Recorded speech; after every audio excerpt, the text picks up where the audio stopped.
3 वर्षीय बच्ची बोरवेल में गिरी है, क्या पूरा घटनाक्रम है?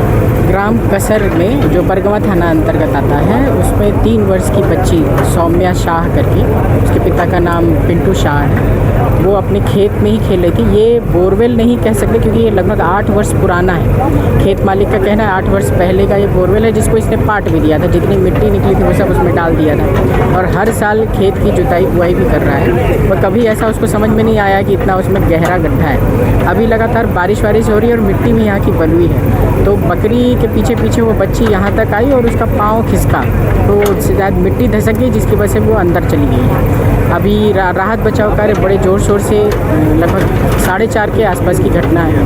तत्काल ही यहाँ आसपास में 1 किलोमीटर की दूरी पे 5 JCBs थी, सब चली आई। लगातार जो है खुदाई जारी है, 15 फीट से ऊपर की खुदाई हो रखी है। वो भी हटाने वाली जो एडवांस टाइप की डिगिंग मशीन होती है वो भी जस्ट पहुँच ही गई है, वो अभी स्टार्ट कर देगा, तो उम्मीद है कि जल्द से जल्द हम उसे पा लें।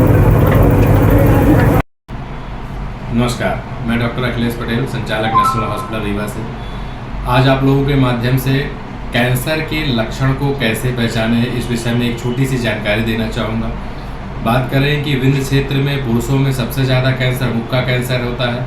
मुख के कैंसर को कैसे पहचानें? कभी भी मुंह में या जबान में कोई भी छाले जो हफ्ते 10 दिन से ज़्यादा समय तक हैं, दवाओं से ठीक नहीं हो रहे हैं, तो अपने नज़दीकी चिकित्सक को ज़रूर दिखाएं। हो सकता है वो बड़ी गठान हो।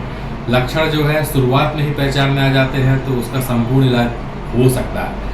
दूसरी बात करें महिलाओं में, तो महिलाओं में विंध्य क्षेत्र में बच्चेदानी का कैंसर और ब्रेस्ट छाती की गठान का कैंसर सामान्यतः पाया जाता है। उसमें अपन बात करें लक्षण क्या आते हैं, तो छाती में यदि किसी भी लेडीज़ को, यदि वो 30 साल या 35 साल से ऊपर की हैं, कैसे भी असामान्य गठान छाती में महसूस होती है तो अपने नज़दीकी चिकित्सक को ज़रूर दिखाएं। वो सामान्य या असामान्य या कैंसर जैसे भी बीमारी हो सकती है। और महिलाओं की दूसरी जो सबसे बड़ी बीमारी है वो होती है बच्चेदानी का कैंसर। बच्चेदानी का कैंसर अमूमन 40 वर्ष के ऊपर की ही महिलाओं में पाया जाता है। उसमें असामयिक तरीके से रक्त का स्राव या मावात का जाना, ये उसका प्रमुख लक्षण रहता है। तो यदि किसी भी महिला को असामान्य रक्तस्राव और मावात जाने की शिकायत लगातार बनी हुई है तो अपने नज़दीकी चिकित्सक को जरूर दिखाएं। ये हो सकता है कि बड़ी बीमारी हो। समय रहते यदि इसका पता लगा लिया गया तो इसका इलाज पूरी तरीके से उपलब्ध है। और ये इलाज हम नेशनल अस्पताल रीवा में आयुष्मान, ESIC एवं विभिन्न सरकारी योजनाओं के द्वारा निःशुल्क उपलब्ध कराने के लिए संकल्पित है। नमस्कार।